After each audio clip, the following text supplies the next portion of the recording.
My name is Ginny, also known as 2/3 Lotus, everywhere on the internet.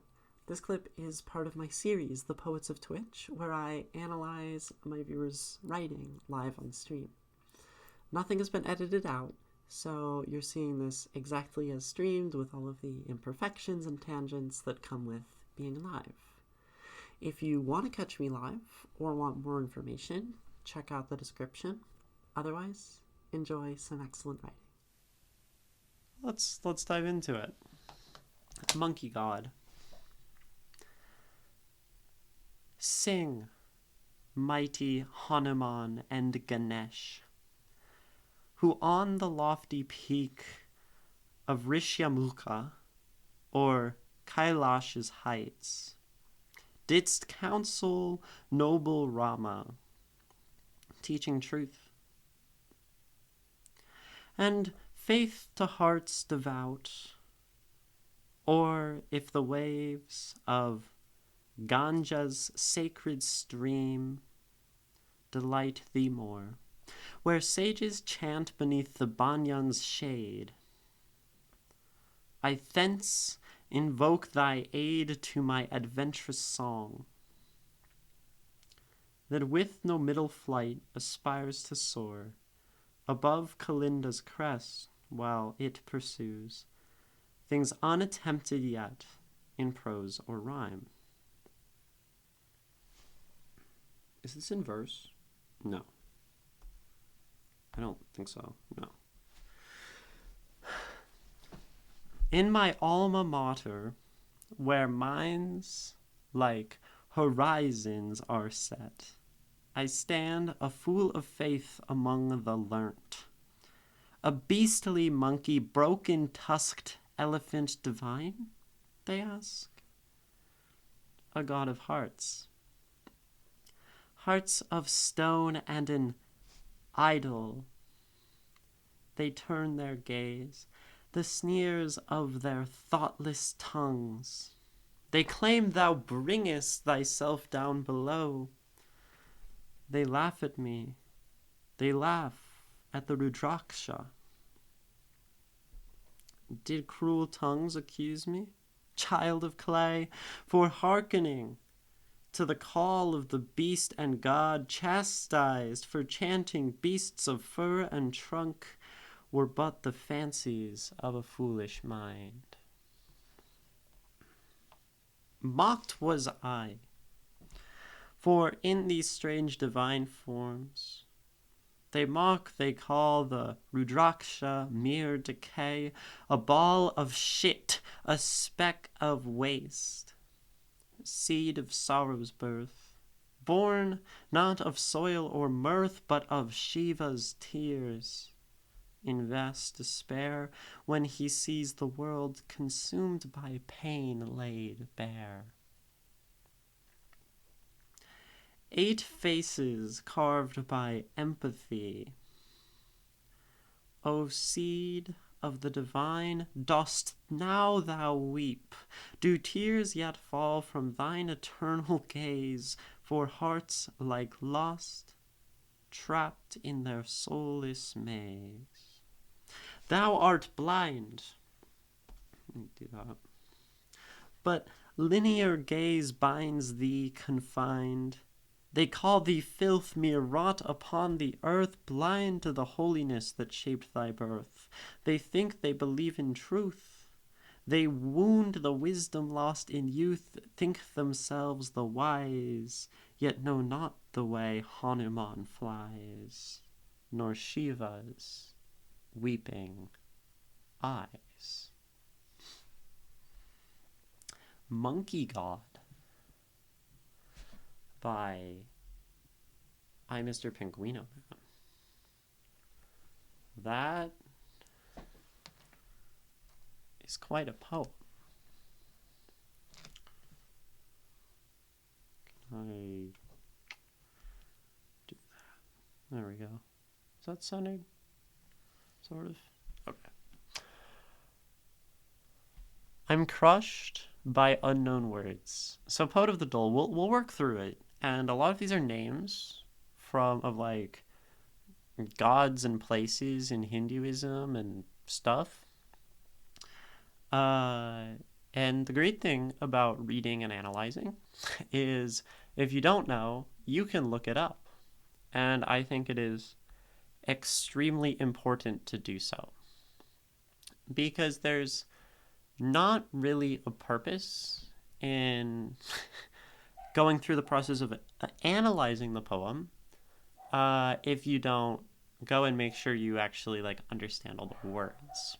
So in that way, analyzing poetry is a great way to learn words and ideas and things that are unfamiliar to you because it helps you fill in what you don't know. So we are going to do a lot of that. My theory is orange family are orang-utans. I like it. I'm sad I don't know enough to get all the references. Well, we'll get there. Yikes, I don't even remember writing some of these lines. I don't tend to remember the action of writing. I mean, usually I remember sort of what's in my poems, but that's how it be.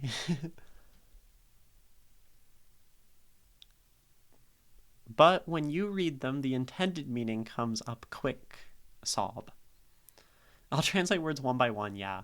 I mean, that is, you learn quickly by doing that. Maybe they were just inspired. Perhaps. I'm going to read it again, though. And one thing about, like, if you're listening to poetry, if you have no idea what the person is talking about, and sometimes we do, sometimes we're also just not good at understanding poetry from listening. This is often how I am. Sometimes you just listen to the sound of the words themselves and not the words, and just how like pretty they can be. And that's why speaking poems can be important as well, to say it beautifully. Here's Monkey God by Imrpenguinoman again. Sing, mighty Hanuman and Ganesh, who on the lofty peak of Rishyamukha or Kailash's heights didst counsel noble Rama, teaching truth and faith to hearts devout, or if the waves of Ganja's sacred stream delight thee more, where sages chant beneath the banyan's shade, I thence invoke thy aid to my adventurous song, that with no middle flight aspires to soar above Kalinda's crest, while it pursues things unattempted, yet in prose or rhyme. In my alma mater, where minds like horizons are set, I stand a fool of faith among the learnt, a beastly monkey, broken tusked elephant. Divine? They ask, a god of hearts. Hearts of stone and an idol. They turn their gaze. The sneers of their thoughtless tongues they claim thou bringest thyself down below. They laugh at me, they laugh at the Rudraksha. Did cruel tongues accuse me, child of clay? For hearkening to the call of beast and god, chastised for chanting beasts of fur and trunk, were but the fancies of a foolish mind. Mocked was I, for in these strange divine forms they mock.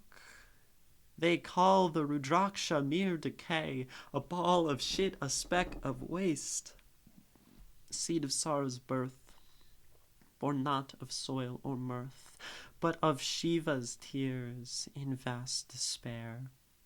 when he sees the world consumed by pain laid bare. 8 faces carved by empathy. O seed of the divine, dost now thou weep? Do tears yet fall from thine eternal gaze? For hearts like lost, trapped in their soulless maze. Thou art blind, but linear gaze binds thee confined. They call thee filth, mere rot upon the earth, blind to the holiness that shaped thy birth. They think they believe the truth, they wound the wisdom lost in youth, think themselves the wise, yet know not the way Hanuman flies, nor Shiva's weeping eyes.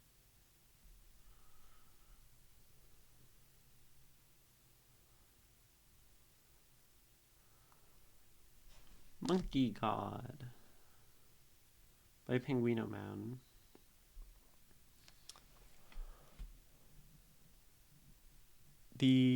That alma mater line is awesome. You say, yeah, my attempt on working in a juxtaposition. The alma mater line is really fascinating because that's Latin, right? which caught me. It's very interesting. Never saw the idea of school being an institution that sets minds, not expands, set like horizons. Yeah, very, very cool. Just hope you interpret it correctly. So, slash fail, this makes me really happy. Like, you're doing analysis on your own pretty automatically, it looks like. And that is so exciting just because I know that you weren't doing this like 3 months ago when you first came to my stream, and you're like very clearly like I see y'all learning analysis, which is cool. Impressed by the style, never seen around 20 to 30 words. That's okay. That's why we read, right? Very, very strong vocabulary, but not using fancy words. Where normal words work better. Exactly. There are a lot of normal words that are just like super fitting for this, and that's great. Let's look up some words.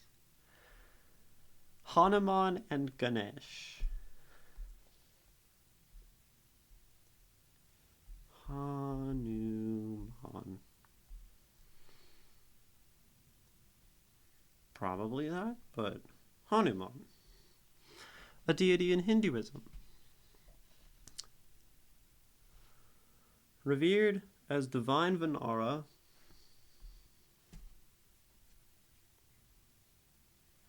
monkeys, apes, race of forest-dwelling people. Okay, monkey. And devoted companion of Rama, mentioned later in the poem. Central to the Ramayana, which is a book. Yeah. Hanuman is celebrated for his unwavering devotion to Rama and is considered Chiranjeevi, immortal, or within a group of immortals.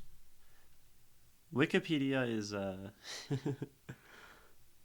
helpful for these things. Traditionally believed to be a spiritual offering of the wind deity Vayu, is said to play a significant role in his birth. In the Shaiva tradition, he is regarded to be an incarnation of Shiva, mentioned later in the poem. So we have a bunch of things. Basically, Hanuman is devoted to Rama. And I'm going to write these in like regular writing. Devoted to Rama.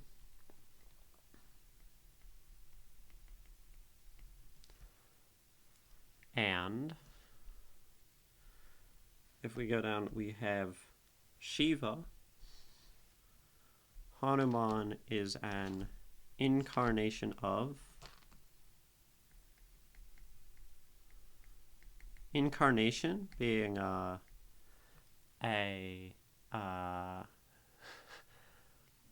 the god put into body. So like an iteration, a version of, incarnation of Shiva. Okay. We're just laying out the cast of characters. Now, who is Rama? Because we had that. Rama is blue. Major deity in Hinduism. He is worshipped as the seventh, and one of the most popular avatars of Vishnu.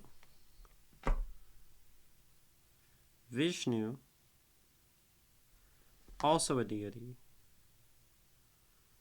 and pretty important. Vishnu, very important. Supreme Lord who creates. Okay. Big, important sort of creation god. So, an avatar of Vishnu, in Rama-centric Hindu traditions, he is considered to be supreme being and ideal man. Male protagonist of the Ramayana, celebrated on Rama Navami. It falls on the 9th day, the bright half of the lunar cycle. Okay.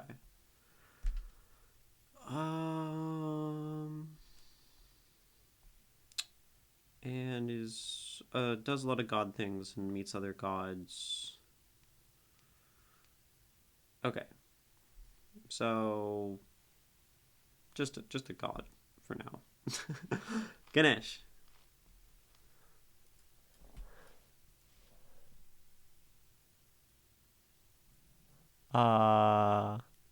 You'll do your best to follow the poem, Poet Little. That's all one can do. 8 faces carved by empathy is a great line. Can't place it yet. There's a god with 8 faces, I believe. Oh god.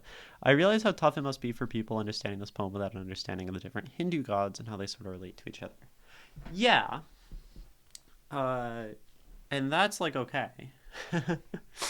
That's why we're doing this. And some of the relations can be understood contextually, and I think a lot could be drawn from these gods and what they mean just based on what's in the text, and that's an approach, or you can look things up. Sounds like a math lecture. Not understanding a thing. Okay, Drowning Devil, right now we're just talking about gods. This is like religious history. So, Ganesh, which is the same as Ganesha, right? Also spelled Ganesh. Yeah, and that's the elephant. Gotcha.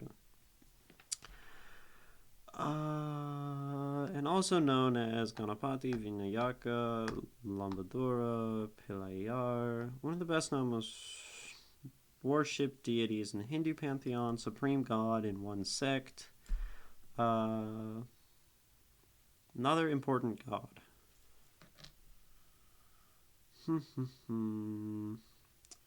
Many attributes. Elephant, 4 arms. Patron of art and science. Son of Shiva. Probably. Hindu texts. As far as I know, like Hinduism is like very, very many different things, which is not super helpful for us, but elephant god, yeah. Other things we'll probably want to look at is common attributes, because this is where we get like literary symbols. 5 elephant heads, 1 elephant head, some number of elephant heads. Sometimes he acquires the head later in stories. Religion is so cool. And so there is a mention of a broken tusk in the poem. Is that what this is referring to? It looks like it. Single. Okay. Yeah. I looked ahead. Other being broken. Some of the earliest images of Ganesha show him holding the broken tusk. Okay. So this is the broken tusk is Ganesha. And that is this. And then, so maybe the beastly monkey, it would maybe make sense to assume. too, because these are unfamiliar words. Ganesh, and then the beastly monkey is probably Hanuman. Hanuman is monkey. Ganesh is elephant and like sort of a art and wisdom and God. Who on the lofty peak of Rishyamukha. This is very fun.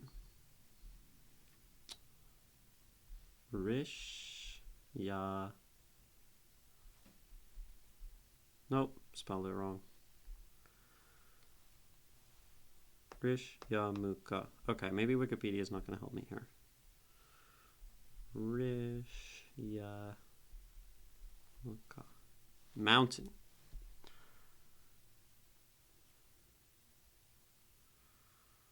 It is a place. It is a holy place. We're going to look at this blog. That's a pretty cool mountain. Sri Rama Bhakta Hanumanji met Supreme Lord Rama. They're different people. Oh my gosh. Okay, it's a temple.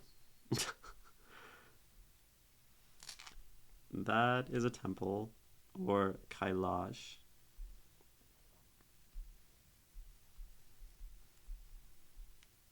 Also a mountain.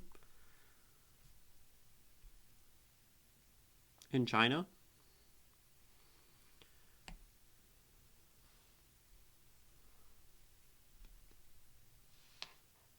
Important in Hinduism? Yes. Hindu art and literature, the mountain is described as the abode of Shiva. And their children, okay, children Ganesh. Cool.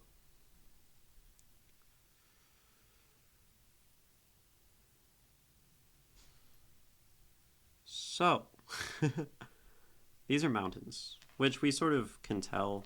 Lofty peak. These are mountains.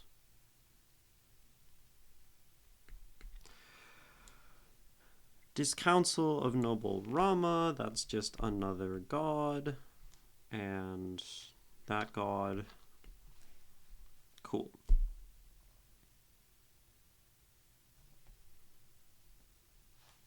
Ganja, is that another word for like the Ganges River? Or is it a different river? Okay. Oh, I'm so good. I'm so good. That's like the biggest river in the world. And it is sacred. And people like wash themselves in it and throw dead people's ashes. That's as much as I know about it. What is the significance of the tusk as a symbol? So, like, is it like other religions where everything is kind of a spider web of information where half the time you have to know 10 things to understand one god? Yes. It's where Hanuman met Rama for the first time? Okay. So many names. Many names, yes. Yeah. I would say... I mean, so the issue with Hinduism as a like blanket term is it was basically it's a label assigned to a bunch of different religions that are all in a group in a kind of similar place with a lot of different beliefs and a lot of different practices. And then like mostly because of colonial stuff, people came in and said, yeah, we're calling this one Hinduism. And it's not super helpful, which is why then you see like Hinduism and these sects and these beliefs and whatever, because it's extremely complex, as far as I'm aware.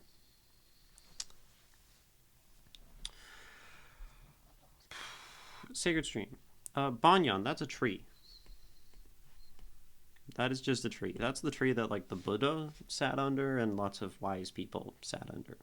They're just trees that give shade.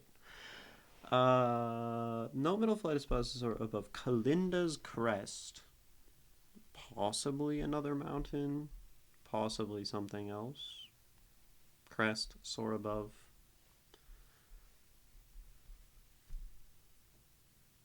Not that.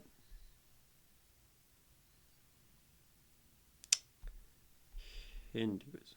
Okay, that works. That's a name. Hinduism. Mountain. In the Himalayas. Okay, it's a mountain. Oh god, it's Greek mythology all over again. Yeah, I mean, that's all mythology. That's the beautiful thing. So these are just mountains. There's lots of mountains happening. So generally, we can pull out like mountain as a symbol in this poem, almost certainly. And mountains have a lot of symbolic meaning, and also within religion. I mean, mountains are close to gods. Mountains are like big in Christianity. You have Mount Sinai, and go tell it on the mountain. That's a mountain. That's Christianity. Curious, in Russian, crest is a word for a cross. Yeah, crest has like a million meanings, now that I think about it. Crest often just refers to the top of something. The crest of a wave, that would be the top of a wave, like in the ocean, where a little wave, that's the crest. Crest can refer to any sort of physical symbol, like you could have a family crest, which would be a representation of history or like association. Crest is a brand of toothpaste. Crest can refer to like, a cross. Crest, what else does crest refer to? Lots of things. But also just like the top and upper edge of something is the meaning here.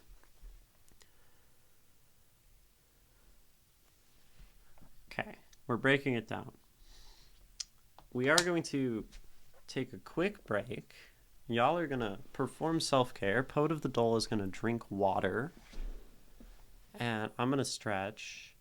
And we're going to come back in 2 minutes and keep breaking down this quite complicated poem. Only complicated probably because I'm unfamiliar with the religion, but complicated nonetheless.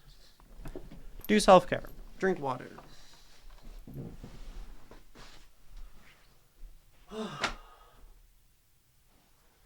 Okay.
Oh, okay.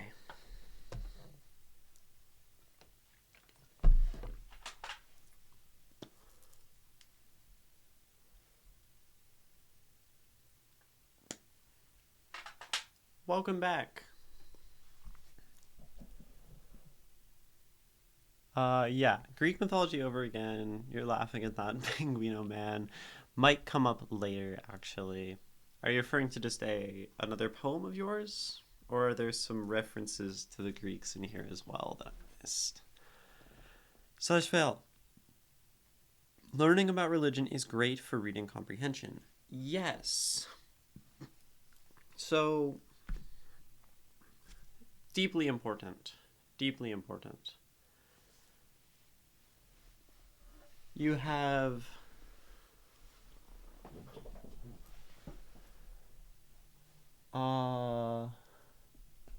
Christianity throughout the Western canon. Like Penguinoman says, the Bible is weirdly a literary device. The Bible is a literary device if you don't believe in it. Knowing the Quran for Middle Eastern literature, deeply important. I have on my shelf some of the sutras, the Upanishads, the Bhagavad Gita, because I want to read these. Because they will teach me and inform me about literature and poetry and things that I don't know. So that's super important too. We reference Greek mythology in the Western canon.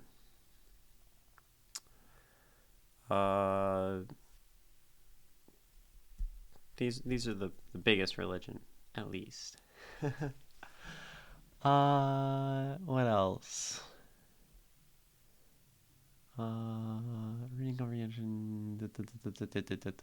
That was short. You're referring to the ad break. My computer, if that's what you're referring to, that's good. Because my computer's time was desynced and it was like messing up ad breaks and stuff. The Bible, we read that so many characters who reference Jesus. Yeah. Joshua Carpenter's. Yeah, also just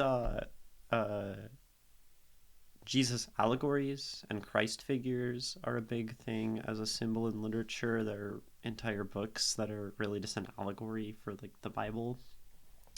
Pat, everyone. Yes, pats. Pats are good. So, I had a thought. Is there any religion that doesn't potentially cause religious trauma? The only thing I think of is Wicca. That's how you spell Wicca. I don't think that wouldn't cause religious trauma. I think religion is a fundamentally difficult thing. Religion is a set of beliefs. And no matter what, if you are teaching someone a set of beliefs, we're trying to communicate that, there is some sense of imposition on another. Raising someone in a religion can just cause religious trauma by nature of the religion, be it Christianity or Wicca or Hinduism or Buddhism or Sikhism or Jainism or Islam or Judaism or freaking anything. And whatever else I missed too.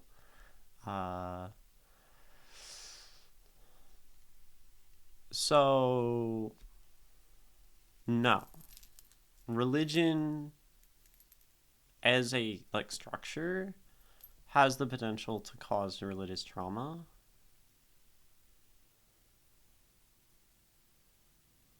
Wicca is a reconstructed religion from the mid-19th century. I don't think it's from the 29th century. I'd hope not. That'd be crazy. Why would it be different? Yeah, I don't see it as different in any way. Maybe there's the perception that Wicca is sort of new agey and that people are adopting it because of like often as a response to religious trauma, but and like witchy girlies on Instagram, which is also not like Wicca necessarily, and I'm not saying that Wicca is witchy girlies on Instagram. But it is a full-blown religion with its own practices, ideas, beliefs, and all of that is going to cause trauma potentially. And even that, like, yeah, like Stylish Phil says, folk magic has the same issues. Jainism is very averting harm oriented. That's true. Jainism is very cool. All right, it doesn't seem this unclear to me how I have vague understanding of what's happening here. Now, okay. Yeah, we're getting there. In my alma mater, which is a school of graduation, the place that you graduated from, where minds like horizons are set. That is a really good line. I stand a fool of faith amongst the learned, a beastly monkey, a broken tusked elephant. So if I'm a fool of faith and the learned are the gods, that makes sense. Like I'm a fool next to them.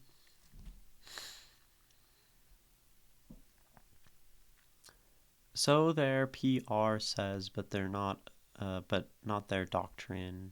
Really? Big three definitely aren't. I mean, religion is a wild thing. Divine, they ask, a god of hearts. Hearts of stone and an idol, they turn their gaze to the sneers of their thoughtless tongues. They claim thou bringest thyself down below. They laugh at me. They laugh at the Rudraksha. That is like a plant, right? Yeah. Dried stones of a tree. They are prayer beads for Hindus, especially Shaivas and Buddhists. When I was more Buddhist, I wanted a Rudraksha mala. That's what we're talking about, right? Yeah, okay. Associated with Shiva, also mentioned in the poem. So, like, the poem is pretty straightforward. Like, everything is fairly related to Shiva. And then we have Hanuman, Ganesha, and they're all very similar. They all hang out in the same places, it seems. These are seeds. And these are like holy. Sometimes. And they represent or are associated with Shiva. Now connections are coming through.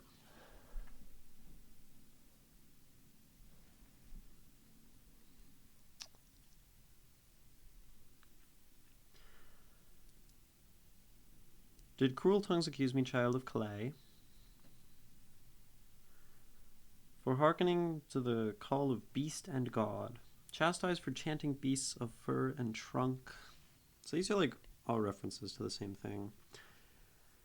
Were but the fancies of a foolish mind. Mocked was I, for in these strange divine forms they mock, they call the Rudraksha mere decay, a ball of shit, a speck of waste, seed of sorrow's birth, born not of soil or mirth, but of Shiva's tears in vast despair, when he sees the world consumed by pain laid bare.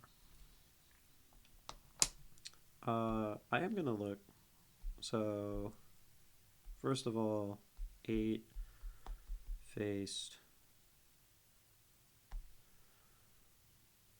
Well, that says, okay, hold on. I was looking up 8-faced, and then now it's saying Rudraksha, so we're gonna look that up. Rudraksha.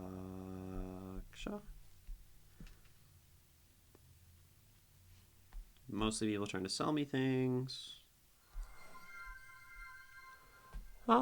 Inky Cap Nip. Thank you for the follow. We are currently researching things to understand a poem. Unless there's an 8-face god in like Hinduism, which I spelled that wrong. Ganesh, 8 heads. Okay. Perfect. That's what I was thinking. A face is carved by empathy. This is Ganesha, as far as I can tell. Hello, nice to meet you, Inky Capnip. Welcome to stream. So we do poetry here. That's the jam, and we're currently reading a poem by Penguinoman, who is in chat right now. And that's what we do here. I read things from chat, and it's super fun and cool. And this one is very much about Hinduism, so we are learning about Hinduism. 8 faces carved by empathy, O seed of the divine, dost thou weep? Okay, these are understandable words. And then we know Hanuman, we know Shiva. We mentioned twice Shiva crying, and I really just want to see if that is a specific, like, event. Or if that is not images. I don't want... Okay, well, if there's images of Shiva crying. I don't know. Shiva crying. Korra.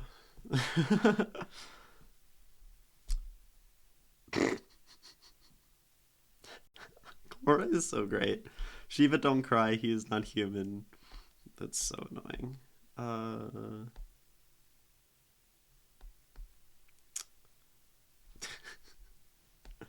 Korra is so useless. Why did Shiva cry and showed such grief when...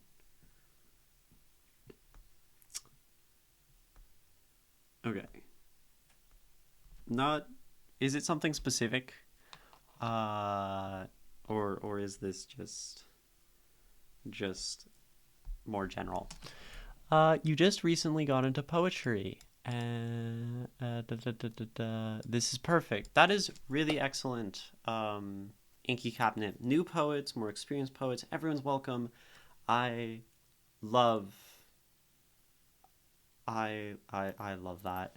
Oh god, my Google is wild. Do I have autofill things that are embarrassing that I didn't notice?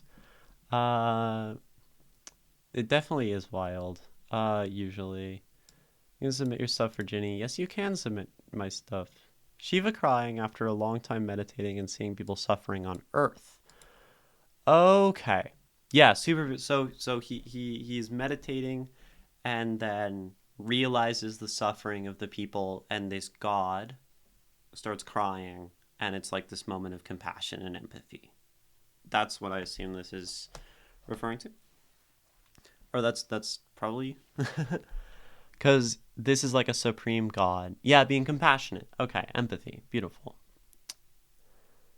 And, Pilsner Grip. I offended people by using the word avatar in our religious discussions because they just thought it was like the movie thing.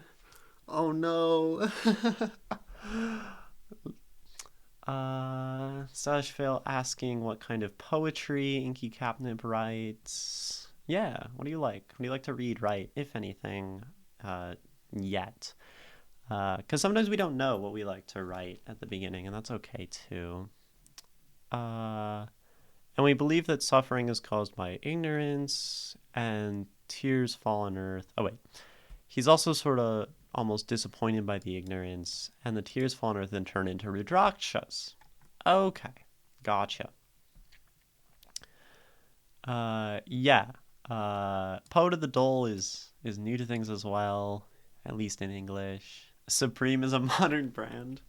Yes. But yes. It's so fun how words have many different meanings, but Supreme is also indeed an overpriced clothing brand. Not even clothing, they've expanded, right? Honestly, don't know. Poetry as a whole is super new and confusing. Just trying to figure out the vibe.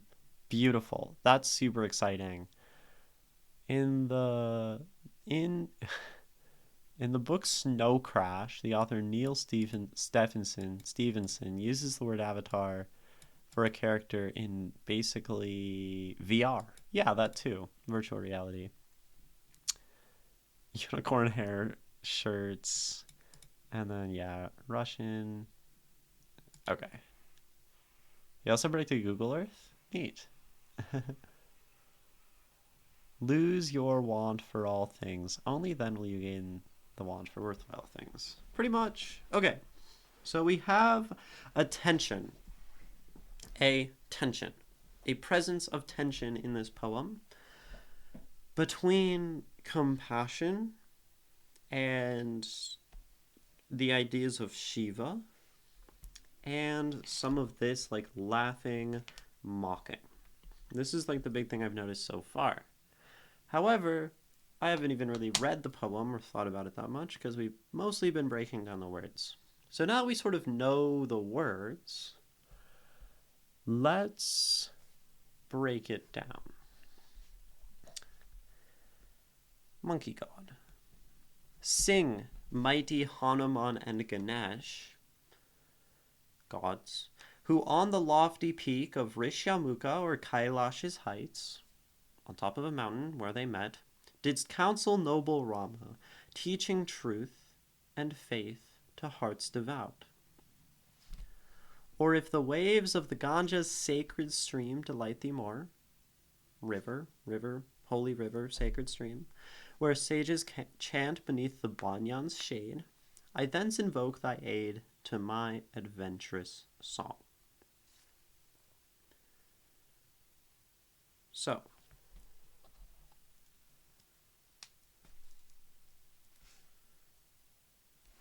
sing and teach. Teaching truth. So there's like some amount of reverence here. And then this is the first appearance of the sort of subject of the poem. I thence invoke. This is like, the first is maybe a little introduction, and we have I thence invoke. The subject of the poem is now acting. Invoke. This means to sort of sometimes like ask for or speak to. What's a better in? It's not always invoke. To cite or appeal. Okay. To turn to something. To invoke authority is to look to authority. Also, Ruby Do 260, welcome in. Currently reading a poem by Imrpenguinoman, who's in chat. So, invoke, to turn to authority. Gotta tune into a meeting so you'll lurk. My cadence is very relaxing. Thank you. I do appreciate that, Inky Cabinet. So, I thence invoke thy aid. To my adventurous song, thy just means your, in like Old English-ish. I thence invoke thy aid to my adventurous song, that with no middle flight aspires to soar very high above Kalinda's crest, while it pursues things unattempted yet in prose or rhyme. So the beginning of this poem is pointing to some gods and invoking them and turning them for some sort of aid and blessing in the creation of this poem. So the start is really just an introduction and an invocation, which is sort of cool. It makes this poem read like a prayer. This looked awesome. I decided to stop in. Well, I appreciate it. I think it is awesome. So many cool people here in chat. Are these gods mentioned in Hinduism? Yes. So this is by Imrpenguinoman, who's in chat. Imrpenguinoman has some Hindu adjacent experience in life, or sort of Hindu, not really. Hopeful agnostic, lives in Singapore. And yeah, they are Hindu gods. So Hanuman is a monkey god devoted to Rama, I think. Ganesha is the elephant god of like wisdom and stuff. And then Ganja is a river, the Ganges River. Ganja, that's like weed, right? That's another name for it. Rudraksha, Hindu stuff, also Buddhist. Shiva, another Hindu god. And that's what we spent like the first 40 minutes of this analysis doing. That's what I do on the stream. I analyze people's work and break it down and teach through the poem about how the writing works. So the start was just us researching the Hinduism. So you missed a little bit, but you should still be able to follow along pretty well. And if you do want to submit your poetry to have the same thing done, you can do that too. There's a command, !submit. You don't have to, though. You're welcome to just hang out. And that wouldn't even happen today if you submitted. There's a line. So, in my alma mater, now we're like fully on the subject. Thank you for the follow. I appreciate it. In my alma mater, where minds like horizons are set, I stand a fool of faith among the learned. Learned, those who have learned, the smart people. So, this is giving us some information on our actual subject. First of all, they are a poet. Maybe it's referring to the poet themselves. And they're a fool of faith. So we have someone who feels they are not very versed, very intelligent, very wise in the ways of the gods and religion and this kind of stuff. Especially amongst others. Now, Stylish Fail commented earlier on really liking this line. In my alma mater, where minds like horizons are set. And that is a super cool line. So in a school, a place of teaching, sometimes we think of this as opening the mind or coming to new knowledge, but this line says, no, in my alma mater, where minds are set, where teaching is put onto people, and they are made to think certain things, like horizons. Horizons are still always there, present, and also distant. So there's a lot going on in that line, which we'll probably come back to. A beastly monkey, that is our Hanuman. Broken tossed elephant, that's Ganesha. Divine. They ask a god of hearts, hearts of stone, and an idol, they turn their gaze. Okay. They is the learnt. The learnt is the object of this. And they are asking, divine? Is this divine? Questioning the divinity, perhaps, of a monkey and an elephant.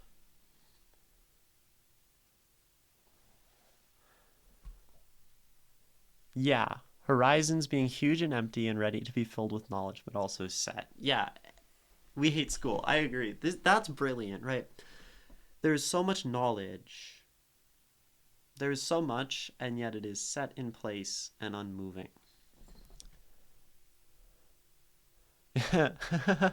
I wouldn't understand a thing without you. Well, that's why I'm here, because I think, like, through watching this, I try to explain what I'm doing a lot of the time and how we break these down. And if you go through the same processes that I do, I think you all are just as capable of analyzing a poem as me. And that's, like, really important, is that I'm trying to teach, really. And I think I'm somewhat successful in this. Stylish Fail now, like, analyzes things in my chat before I do, and it's really annoying. It's not annoying, it's amazing. But, like, you get to points before me, and it's like,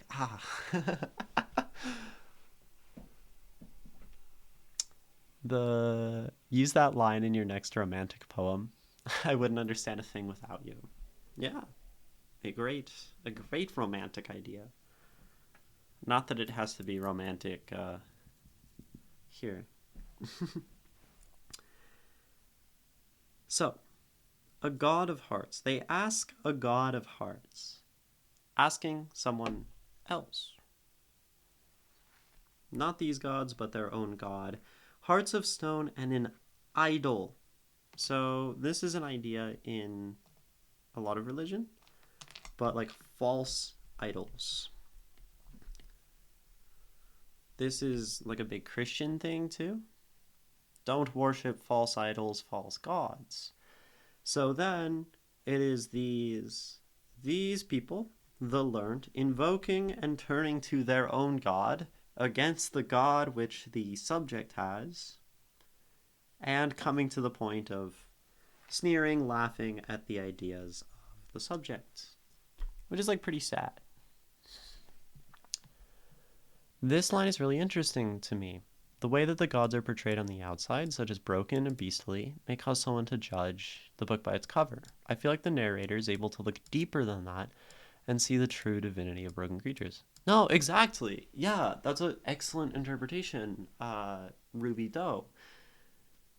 The idea of the surface, a beast, something with a broken tusk. And we can even do the same for other religions.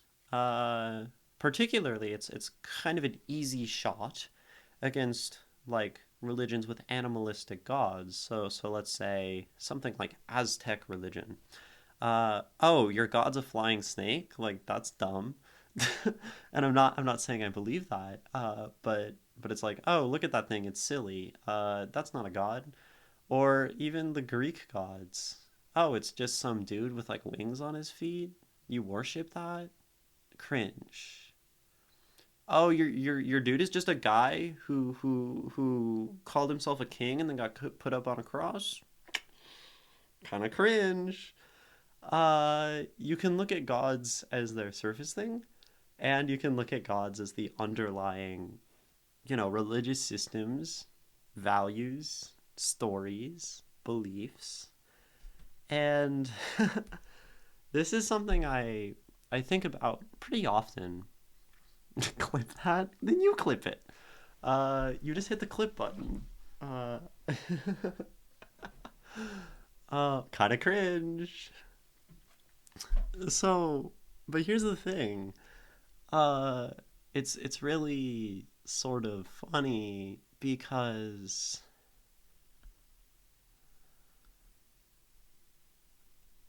so many people believe in their gods. So many people have their own gods, their own beliefs that help them and give them like belief and joy and place in the world.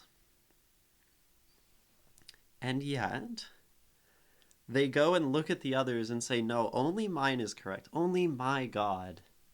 Like, all these people are believing in something called God, and yet there's no reconciliation over the fact that, like, we can do that with different ones. And it's kind of dumb, in my opinion, the clashing of that, but it also makes sense. Like, if I have something that I believe is fundamental truth and absolute, like a Christian God, and you have something that you believe is fundamental and absolute and irreconcilable, like a Hindu God or a Muslim God, which is kind of the same God as the Christian God, and yet why don't they like each other? Whatever. Um, it's an odd thing. It's a very odd thing. And this poem speaks to some of that because it talks about their quote idol, who is their God, looking at the subject's God as like a quote idol who's just like a dumb beast, which it's not to this person. Dismissive. That is probably the best explanation. The different perspectives you added in. Love, love, love. Appreciate it. Give me a flying snake before giving me before a being above time and space. That doesn't make sense in our logic. I know. Flying snakes are like way cooler. Cringe. Saint Guinevere could never be cringe. Now I need to know who that is. I believe in equality. I think that all religions are silly. Oh, I see. My daily Pratchett thing. Oh, Small Gods. Excellent. In his stories, I would really like to read Small Gods. So there's Herm. The O god of the hunted. Interesting. Oh, and in his stories, faith brings gods forth. Yeah, that's a cool idea from Pratchett. I small gods I want to read. Okay, Saint Guinefort. Dude, it's a dog? It's a dog? No way. A faithful hound. Oh my. Y'all, click on that link. That's so wholesome. Good girl. Or good boy, or whatever. I'd recommend playing Hades 1 and 2 if you want some sexy gods. Sexy gods are the best gods. What does fancies mean here? Where was that said? Who said fancies? Probably like prefer or like. Like I fancy this would mean I like it. Also, Ruby Doo, they are in some ways not bad. Like, how did they evolve to that? How was that created? What stories were molded together? Yeah, there's a lot of beauty happening. The book I'm annotating for you is very much about gods and religion. Oh my gosh, I love gods and religion. Oh, I think religion is fascinating to learn about, but you don't see a point to it. Yeah, fancying someone is liking them romantically. Oh, oh, fancies of a foolish mind. Uh, Silly things, fantastical, fantasies would be another word. Sorry, I just hit my bottle and peaked my mic. Fancies, fantasies, uh, silly thoughts. So then, chastised for chanting beasts, fur and trunk, were but the fancies of a foolish mind. So saying that this is like, yeah, the delusions and the creations of the mind. I wasn't even looking at the poem. I've been in chat for a bit. Uh, yes, exactly that. Oh, could the fancies also be the thoughts and creations of the mind? Yes. Yeah. I explained it. Can't type fast enough. And then fancy can also mean a romantic liking. So if I say I fancy you in a sort of if I said it in a better British accent, that would be a very the kind of place you would hear that. I fancy you. That would mean like I like you romantically. Solely romantic or sexual, as Stylish Fail says. Or I'd fancy a second breakfast. That true. That too. For people, it is like love. For hobbits, it is liking a second breakfast.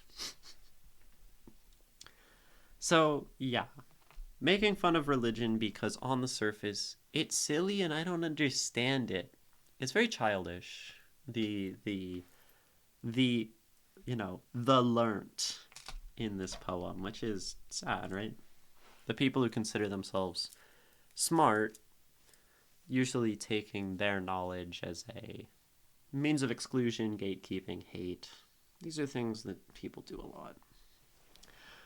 Mocked was I for in these strange divine forms. Mocked was I for in these strange divine forms. Sort of like a. I don't know if.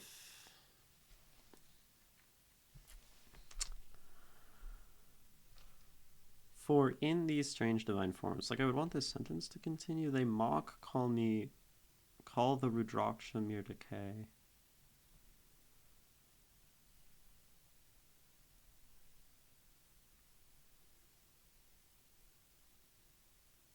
I feel like I want another line here. Mocked was I. Regardless, being mocked, strange forms, people don't understand. They mock, they call the Rudraksha mere decay, a ball of shit, a speck of waste, seed of sorrow's birth, born not of soil or mirth, but of Shiva's tears. So, little divide here. They call it a ball of shit, a speck of waste, this holy object. And then it is in fact seed of sorrow's birth, born not of soil or mirth, but of Shiva's tears and vast despair, when he sees the world consumed by pain laid bare.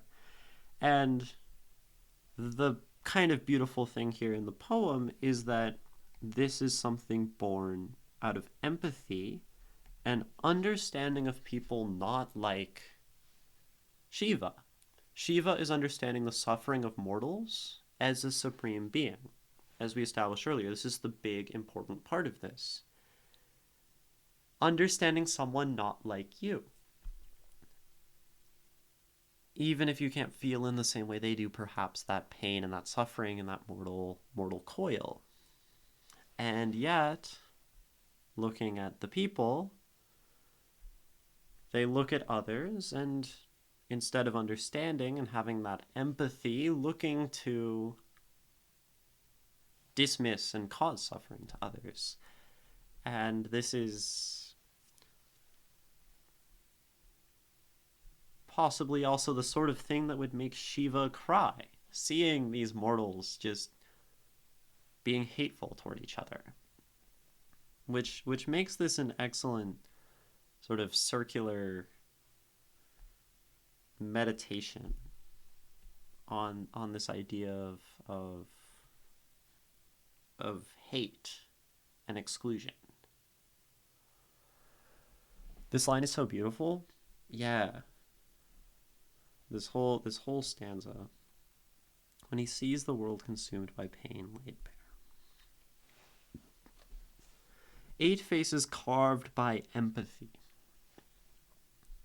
O seed of the divine, dost now thou weep? Some words.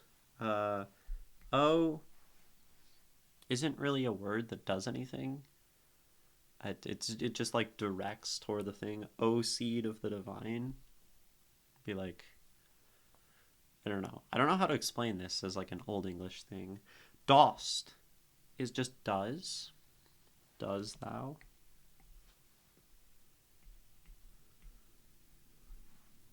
Dost now thou weep? Do you now weep? Do tears yet fall from thine, your eternal gaze? For hearts like lost, trapped in their soulless maze. We have this O in Russian. Okay. For hearts like lost, trapped in their soulless maze. Do tears fall for hearts like lost, trapped in their soulless maze? So this asks Shiva, do you cry for lost souls?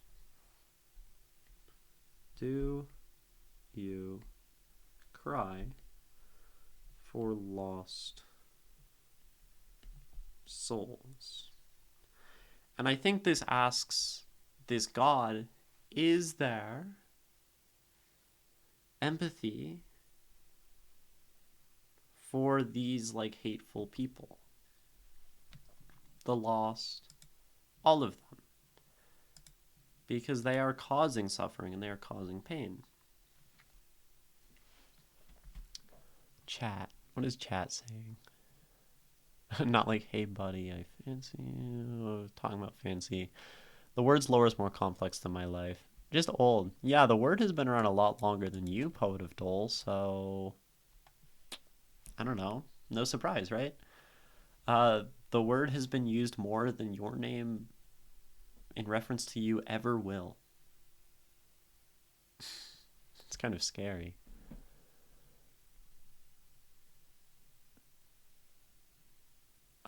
The chat's of the new definition picked up detritus, meaning, yeah.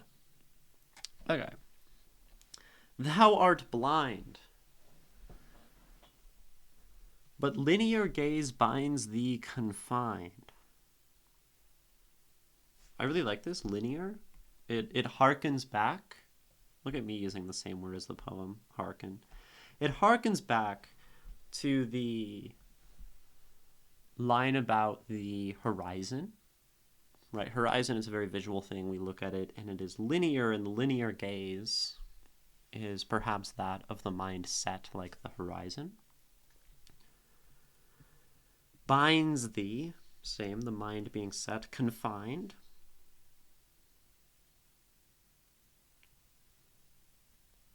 But linear gaze binds thee confined. What is hearken? To refer to, or to speak to. Hark. Just like, kind of comes from here.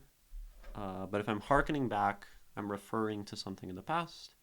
If I am hearkening to the call, would just be to listen and respond and speak to.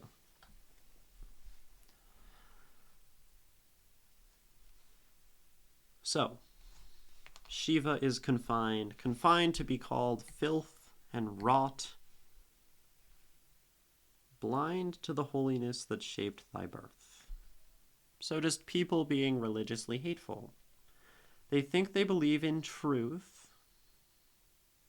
They wound the wisdom lost in youth. This is like I like this line a lot. They wound the wisdom lost in youth. This is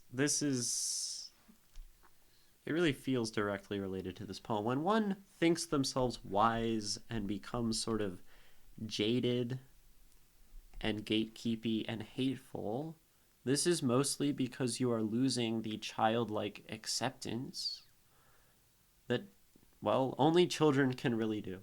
Children don't care about your God or your skin color or who you are. You're just a person and everyone's people, and you're probably just someone to like play pretend with and like hang out with and push you on the swing and play in the sandbox with.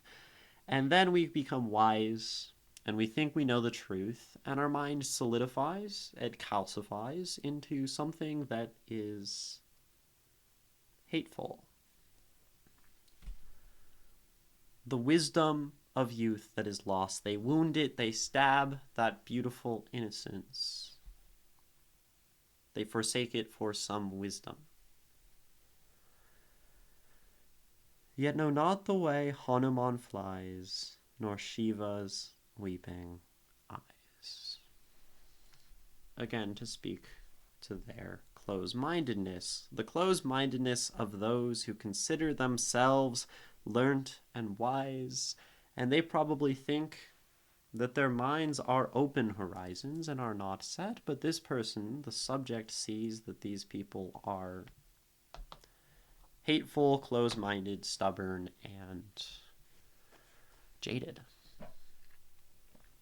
Just realized I had this thought about ignorance in a few of my poems. It's an excellent thought to have. It's one of my favorite ways of understanding the world, is this sort of this grappling between youth and acceptance and freedom and the childlike joys that we had and still have in some ways, and the ways that we leave them behind us, cut them out of ourselves for a society that doesn't want them. I'm going to run an ad. Y'all are not going to watch it. You're going to do self-care. You're going to drink water, especially you, poet of the dole, drink water. And I'm going to go to the bathroom, and then I'll come back, and then we will keep reading this poem. I will return shortly.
Welcome back. I am still Ginny, still 2/3 Lotus, the poet of Twitch. We're reading Monkey God by Imrpenguinoman. I'm going to read the whole thing again to really get the full picture and then continue.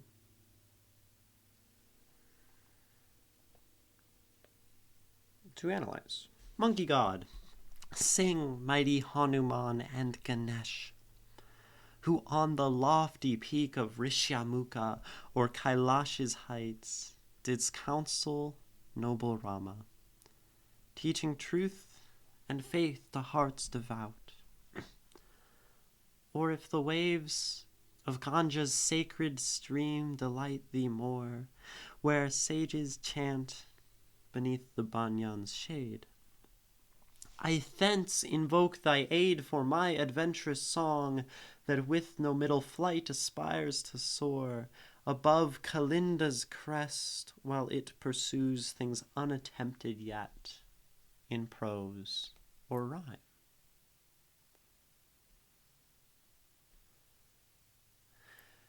In my alma mater, where minds like horizons are set, I stand a fool of faith among the learnt, a beastly monkey, broken-tusked elephants.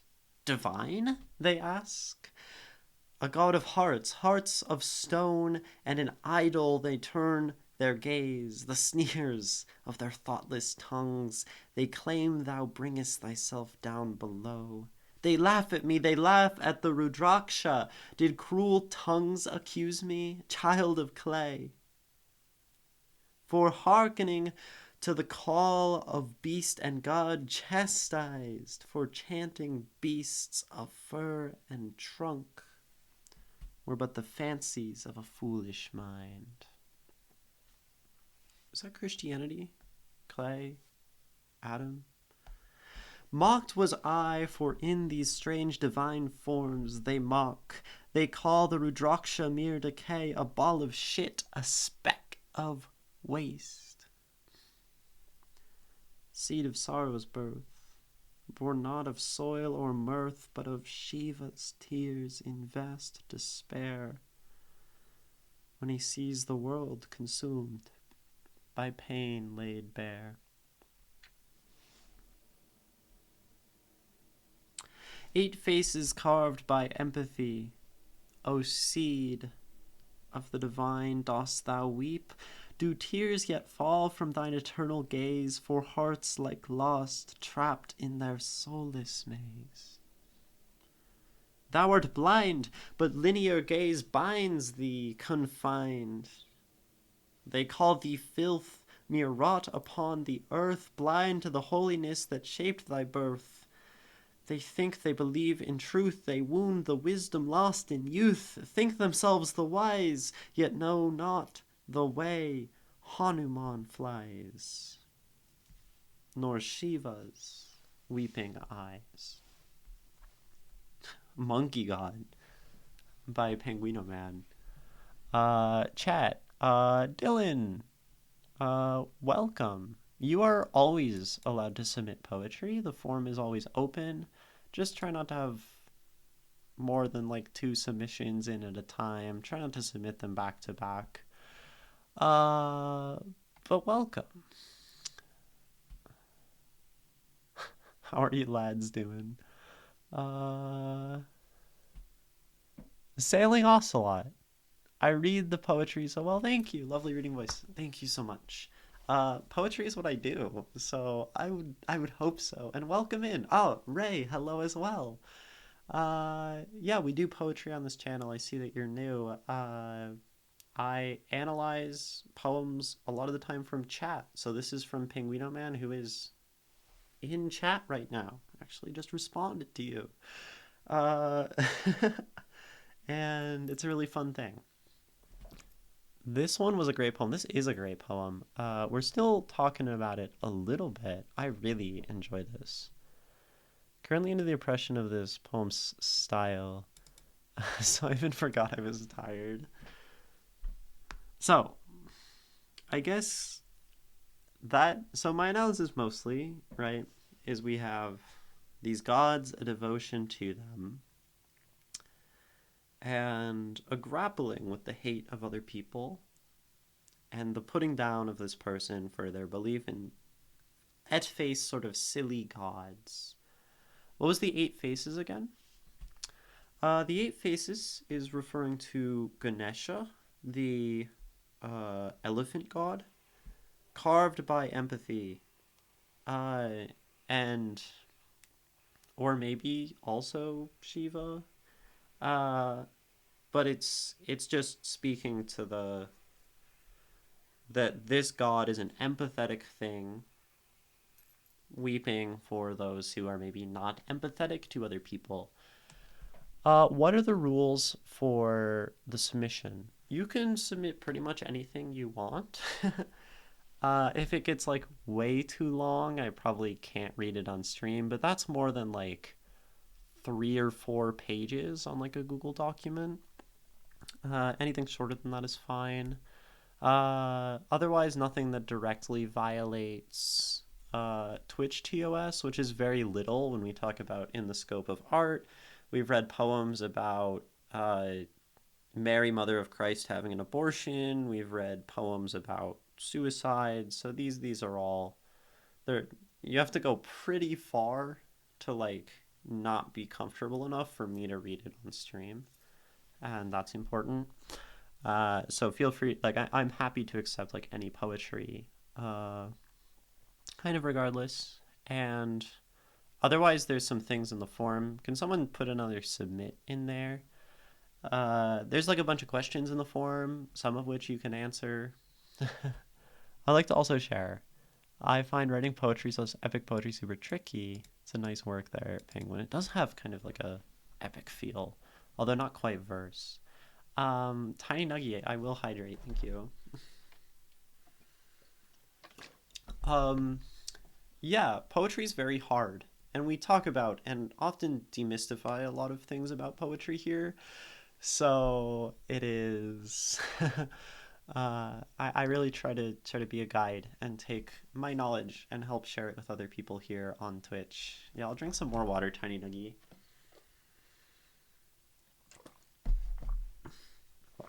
There you go. and yeah. So yes, this tension, these ideas of empathy. Now, what else do I want to talk about? Like, this is my interpretation of meaning. So, okay, something I really, really appreciate about this poem, Penguinoman. You're so excited to spoil the analysis by explaining. Well, it's not spoiling. I've made like my art, and then you can share for what that means, or for what it means, so we can talk about that and your intention. Something I really like is we have a very difficult text. It is just hard to understand the actual text of the poem. You're both using Old English words, and you are using references to a specific religion. However, what I really liked about this poem is once we kind of cut through those things and figured out those meanings, the actual, like, what the poem is saying, these meanings, these metaphors, they came pretty easily to me. Like, I wasn't grasping at what some of these things mean, I feel.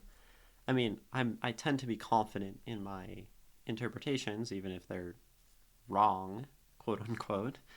But, like, basically the message is like, gods, people make fun of my gods, and then there's this grappling with empathy. I have such nice handwriting. Thank you. They're actually all pretty on spot. And then there's one other like big meaning that I want to look at because I'm not done here. While it pursues things unattempted yet in prose or rhyme. What is that? So, my adventurous song, this poem, this work, a sort of invocation for this work, to pursue things unattempted in prose or rhyme. Yeah, probably the most important line in the poem, and I was thinking it is really important. And I think I have an idea. I'm not sure because because what I'm thinking it might be has been attempted, but it's maybe also something that never succeeds. And that is that we look further down in the poem.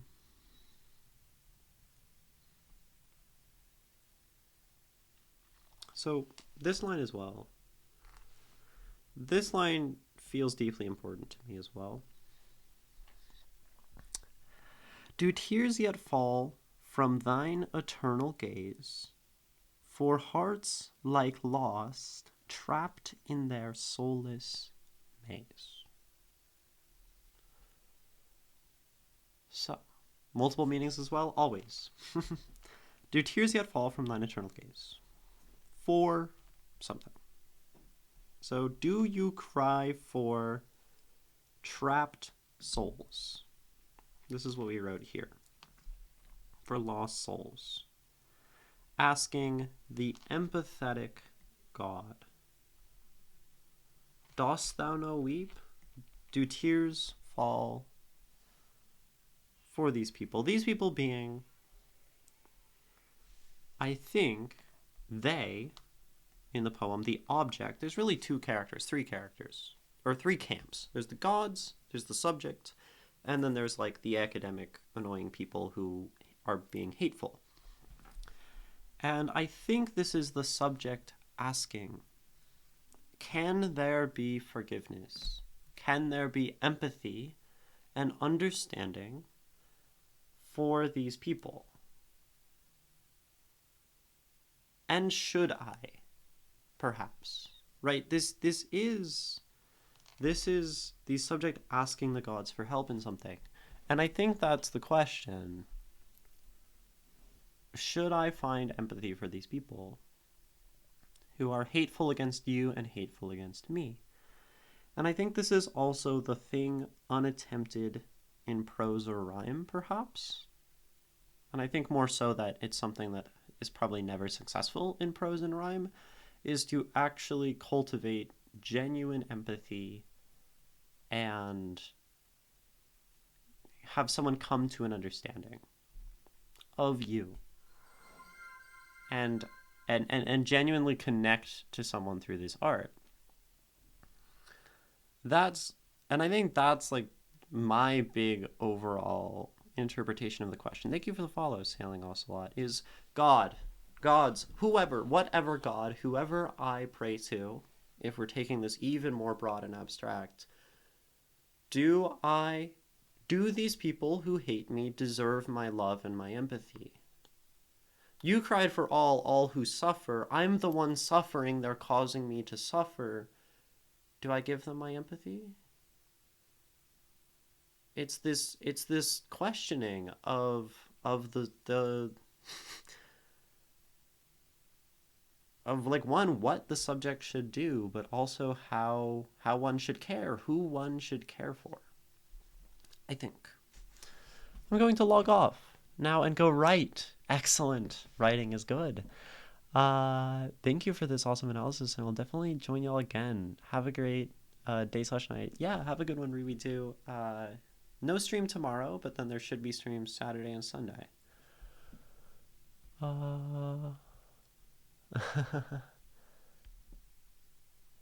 Helping your streams does help one gain inspiration.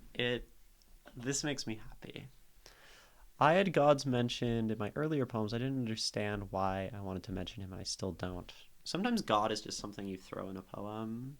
Watching my streams? Yeah. No worries. I mean, y'all help by watching, by being in chat. It really does help me in my interpretation to have your thoughts in my poem to the poem as well. That is actually one of the things I was thinking about, funnily enough. I actually uncovered that meaning when editing the poem, and then refining things. What I was saying? Cool. But to me, just looking at the words and with a incomplete understanding of how maybe some of the mythological elements intertwine with the subject situation, I do think like that's my understanding. God, I love this poem. Um, I find it amazing how like we can extract similar ideas from this stuff. It's so cool. It is so cool. That's why I do this. It's cool. It's fun. So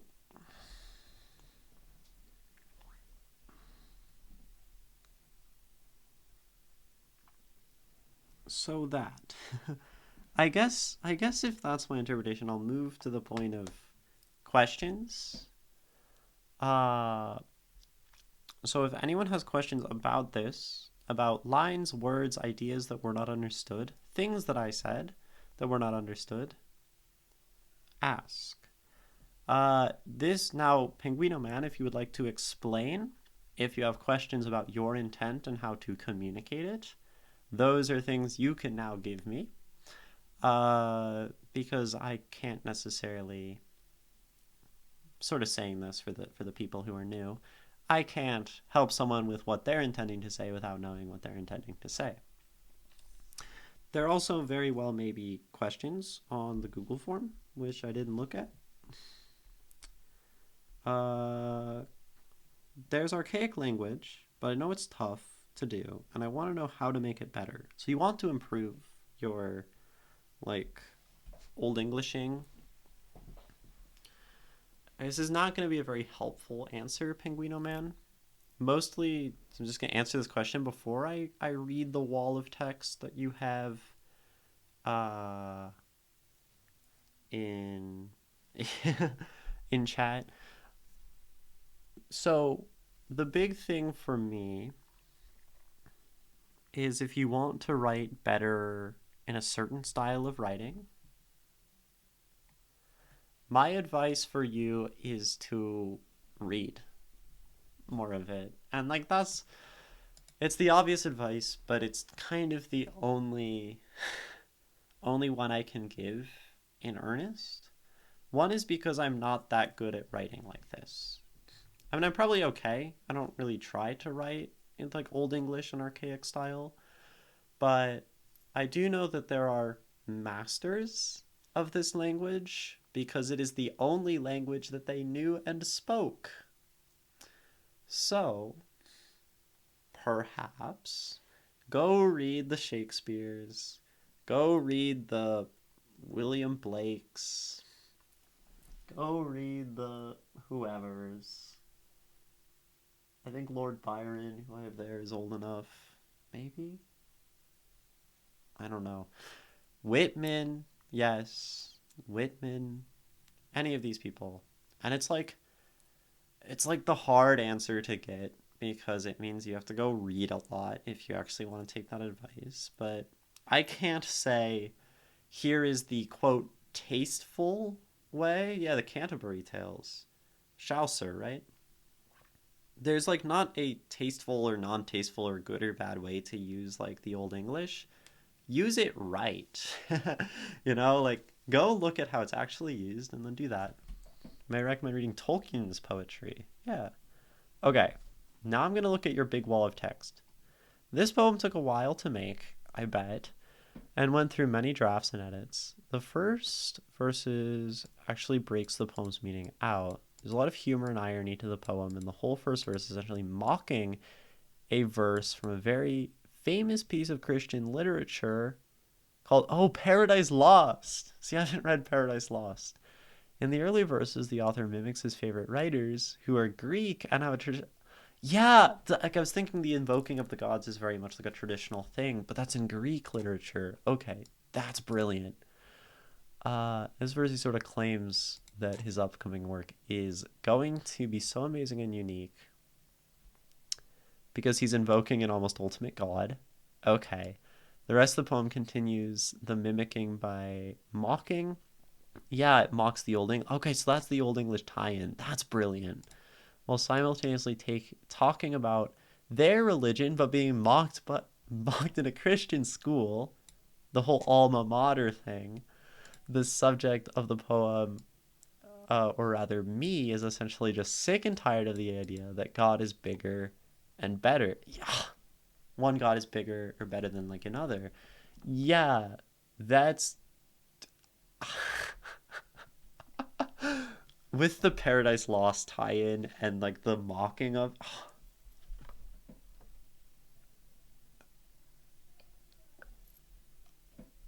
so good. Wow. That's that's really great. And like that's something interpretation wise where if one does not has not read Paradise Lost or knows something like that well or that Greek tradition well, there's not really a connection there to grasp onto.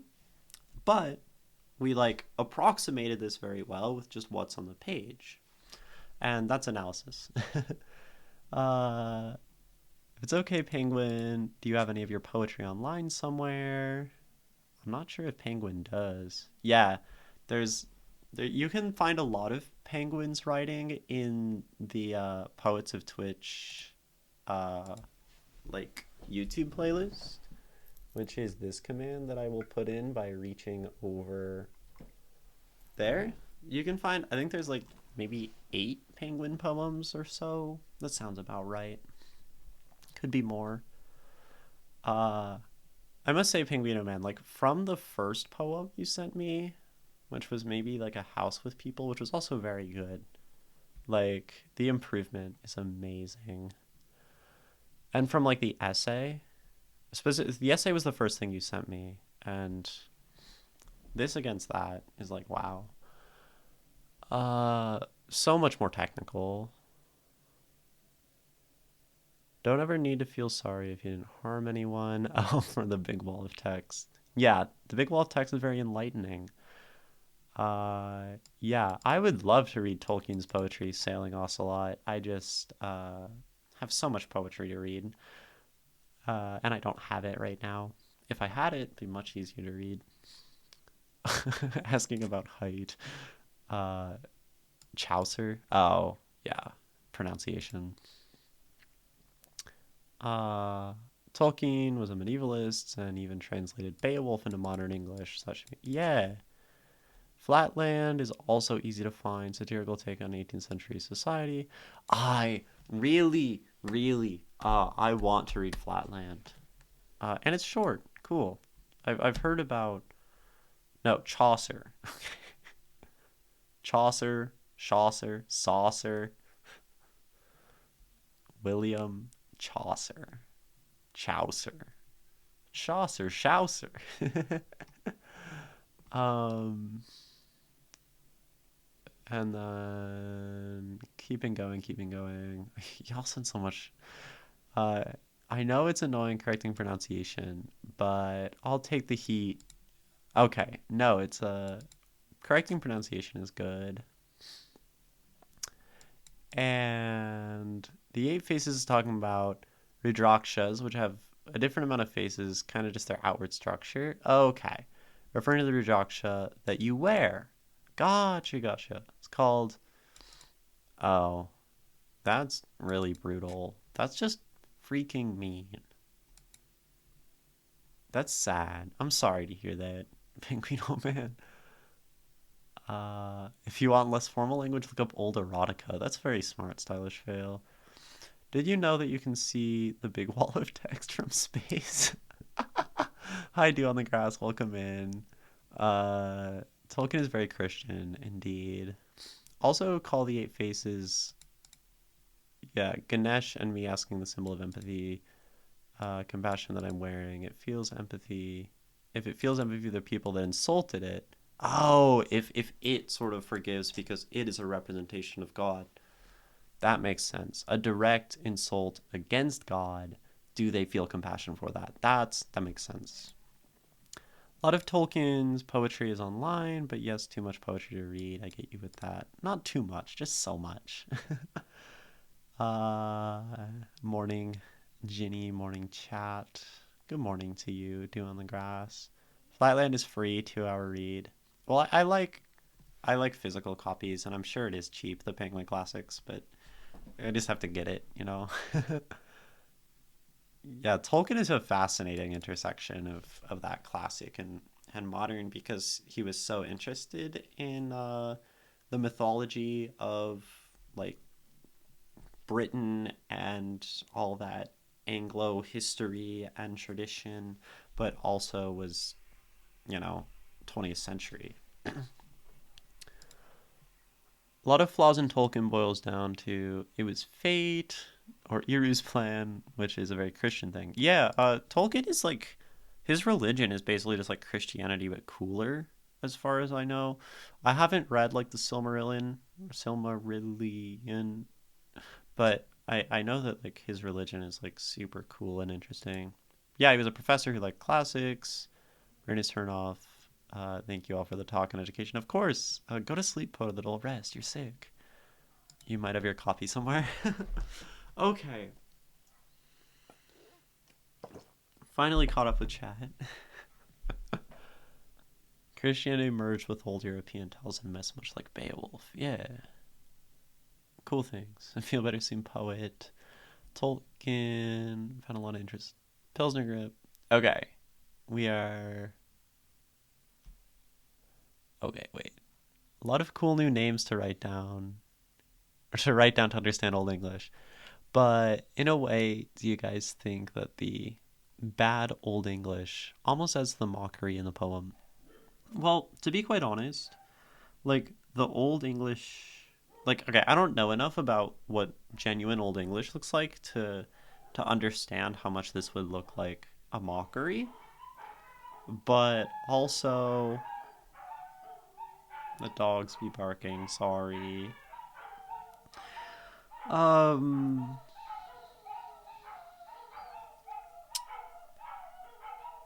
like I don't know. I'm not sure. And I would guess, admittedly, Penguinoman, sorry about the dogs, that the more you knew about Old English, the more you would be able to tell if it actually feels like a mockery, and you'd probably be better at mocking something the better you knew it. So that's just my advice. The more you know it, the better you can mock it. Uh, this is I feel like a that has to be like a law of humor. Uh, know just know what you're mocking. It's gonna be easier. Pato, just like pat, just like that. Pato, just like that. Duck, y'all.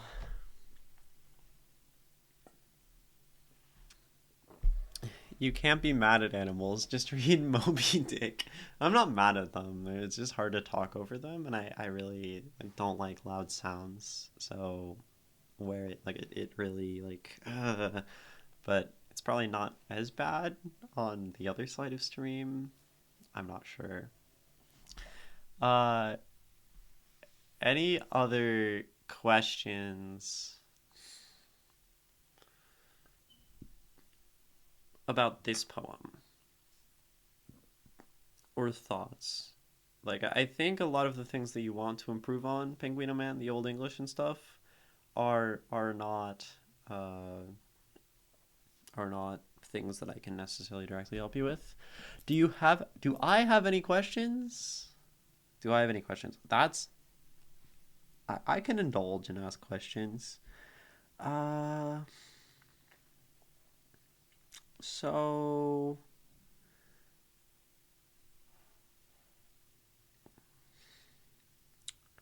I mean, I guess so the soaring of above the mountain, that's just like um that's just doing that unattempted thing, new heights, peak, pinnacle. I mean, I feel like with like your contexts, I understand it well. Is Child of Clay sort of pointing at the fact that they in Christianity believe like that origin of Adam, clay, dust, or is this just another religion thing doing that? Because I mentioned that and then we didn't talk about it before. because they are accusing you them being child of clay. Double entendre? What's the other entendre? What are the entendres? Ganesh was made out of clay. Okay, so like a right. I mean, I guess that even speaks to like the empathy and the way that we probably should understand each other despite religious differences, right? Is like you are made of clay, my god is made of clay. Uh like dude, like we believe the same thing basically.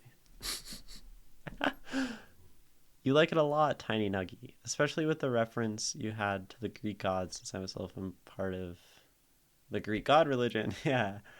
Um,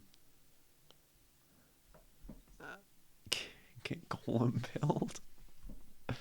That's funny. I just comment read religious texts but don't succumb to dogma. I think it's pretty probably pretty rock and stone. uh yeah. Reading religious texts not succumbing to dogma. I think actually reading a text, it's pretty hard to you don't actually really engage with the dogma. I feel like dogma and like all that nonsense of religion usually exists in the people who practice it and those who will tell you they know what the religion means. But reading any religious text for personal understanding and like growth in a literary or personal sense, I think is very rarely going to sort of have you succumb to dogma. And if you do come to believe in the religion based on what you read, then I think that's fine. I think that's maybe the right way to do it in my eyes as a writer and a poetic person and a reader. Like I'd rather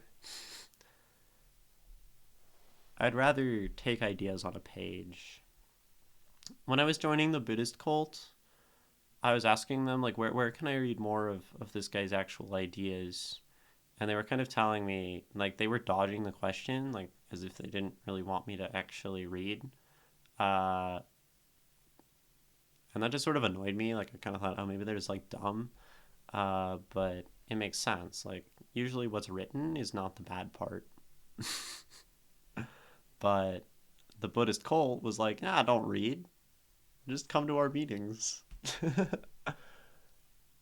Would reading the verse that I mocked interest you guys? Yeah, we can read it and we can look at that. Do you want to send it in chat or like a link to it if you have it easily? Depends heavily on who you are, how you were raised, etc. Yes, it does Pilsner grip. Um, but I think as a general rule, like books absolutely can make impressions on people and change their minds, but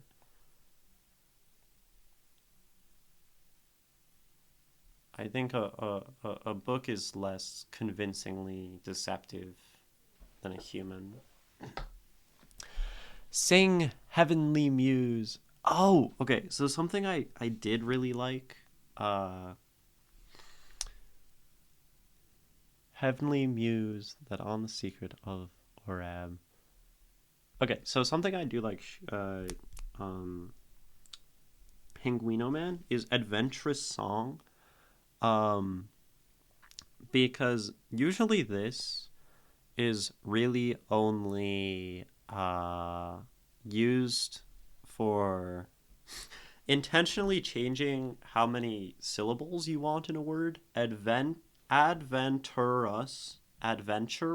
or adventrous. That's what the apostrophe does, right? So when I was reading it the first time, I stopped and I'm like, wait, is this supposed to be in verse? Because this usually signals to me this is a poem in verse. So doing something like this when it's absolutely unnecessary definitely gives the impression of mocking, which is like very, very good since that's what you're trying to do. That's like funny. And if you did it more, it would be like probably even more funny. Yeah, Paradise Lost by Milton. Sing heavenly muse that on the secret of Oreb. Like, is this in verse? This feels like it's, I don't know. Or of Sinai, it's in, no, I don't think it is. Sing heavenly muse that on the secret top of Oreb, or Sinai, didst inspire that shepherd who first taught the chosen seed in the beginning of how heavens and earths rose out of chaos. Or, if Sion hill delight thee more, and Siloa's brook that flowed fast by the oracle of God, I thence invoke thy aid to my adventurous song. Okay, brilliant. Freaking brilliant. This, yeah, okay. With no middle flight. Okay, so you directly quote it. Then it's absolutely clear to someone who knows Paradise Lost that you are mocking or at least referencing Paradise Lost. Soar above. Things unattempted in prose and rhyme. Okay, so this whole thing is just Paradise Lost, but Kalinda's crest. Brilliant. Freaking brilliant, Penguinoman. I like this. My 7-year-old pretended for 2 years that I believed in baby Jesus, which was our post-communist Santa, just because of the look on my mother's face. Oh, that's funny. My 7-year-old is an ass. That's awesome. Paradise Lost, yes. Haha. Twitch chat format didn't let me send it with the line breaks. Yeah, Twitch chat is a little annoying, but looking at Paradise Lost, no, this poem is great. You cooked here, Penguinoman. I think this is very impressive, very technical, and you could probably, like, yeah, do more Old English stuff, but this is excellent. I like to tackle many Christian themes too, although mostly in Spanish, English. For English is surrealism for you. That's funny. I also like writing about Christian stuff. One of my favorite poems ever, Miserere, in many ways reminds me of this poem. Or this poem reminds me of it. RGTGTTR. Amazing how I just find you and you're reading an Indo poem. Yeah, this is by Penguinoman, who's in chat. We're almost done with it. But yeah, deeply steeped in Hinduism. If you want a little more explanation of it, you can scroll at this point quite a bit up in chat. It might be gone. But it is a Hindu poem mocking Christianity, but also trying to understand religious hatred and trauma, which is really cool.